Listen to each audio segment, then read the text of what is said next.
In this video, I'll show you how to create custom shortcuts in Outlook for frequent phrases. First of all,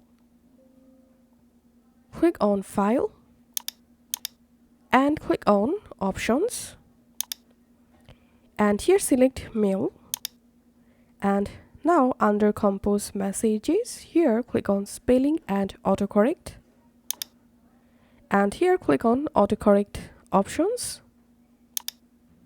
and here make sure to enable Replace Text as you type. And now in this replace box, here just create your shortcut. I'm typing here @A,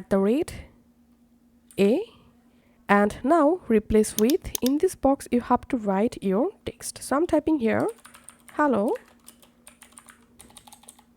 this is a test line, and now just click on add, and here you can see the shortcut added.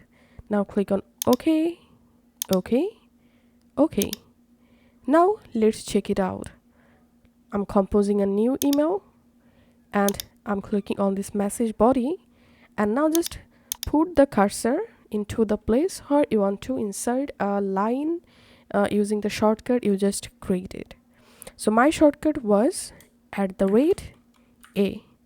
After typing your shortcut, just press on enter, and again press enter, and after that your phrase will be added using the shortcut. So this is how we can do it. If this video helped you out, please leave a like and leave a comment down below. Thank you for watching.